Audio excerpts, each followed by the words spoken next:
पर केवल आवेदन देने से नहीं, इसके साथ आपको प्रॉपर डॉक्यूमेंट्स भी देना पड़ेगा, तभी उसका निष्पादन किया जाएगा। तभी आवेदन बुलाइएगा, उसके बाद निष्पादन। नहीं, आप आज दीजिए ना सारा।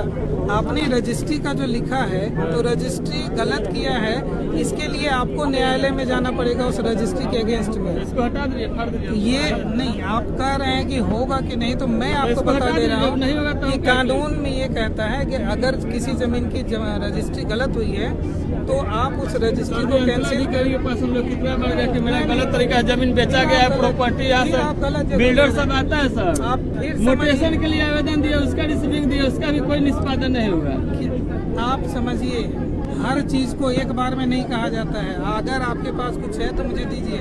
आपका ये आवेदन हमारे लेवल से रजिस्ट्री हो चुकी है, आपका कहना है कि गलत रजिस्ट्री है, यही है। तो या तो आप रजिस्ट्री के लिए आप स्वयं ऊपर जाइएगा, यहाँ से नहीं होगा। ठीक है। वो हमारे लेवल का तो वो हमारा एक्ट भी नहीं करता है कि रजिस्ट्री पे हम क्लेम करें, वो तो आपको करना है। और ये आपका जो आप लिख रहे हैं कि खेसरा सुधार खाते, इसके लिए आपकी जमाबंदी चल रही है और उसका डॉक्यूमेंट्स प्रॉपर आपको देना पड़ेगा। क्या देना होगा बताइए। ये जमीन जो आप खाता खेसरा लिखे हैं, ये आपकी है कि नहीं, यही डॉक्यूमेंट्स खतियान दे देते हैं इस टाइम। जो भी आपके पास प्रमाण हो, खतियान हो, रजिस्ट्री, जमाबंदी, जो भी चीजें हो आपको देना पड़ेगा इस जमीन का प्रमाण के तौर पे, ताकि इसको डिस्पोजल किया जा सके। सर भी हम ला के देते हैं। रहेंगे ना सर? मेरा एक समस्या है सर, कितना बजे तक रहेंगे आप यहाँ? अभी हम रहेंगे, आप आइए। कितना बजे तक बताएंगे? यही खड़े में 1 घंटे में तो आप आइए। 1 घंटे तक रहेंगे। डुमरी ही न है, आप तो 10 मिनट में आ जाइए। आ जाते हैं इस टाइम।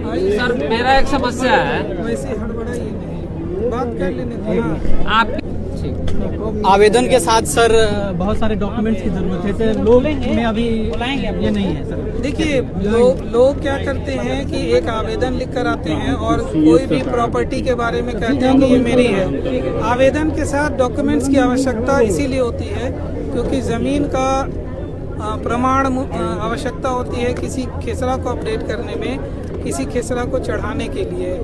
अन्यथा एक सिंपल एप्लीकेशन के आधार पर एप्लीकेशन तो ले ली जा सकती है, लेकिन डिस्पोजल में वो पेंडिंग रह सकता है। तो हमारा प्रयास ये है कि जो भी आवेदन प्रॉपर आए उसका डिस्पोजल हम लोग प्रॉपर कर दें। ये तो विशेष शिविर था सर, लेकिन जो ग्रामीण लोग हैं वो कैसे इस मतलब लोग जाए और आवेदन कहाँ दें? देखिए, विभाग की तरफ से पूरे सोनपुर अंचल का हर पंचायत का शेड्यूल बनाया गया है सहयोग शिविर का। उसकी सूचना हमारे कार्यालय में लगी हुई है।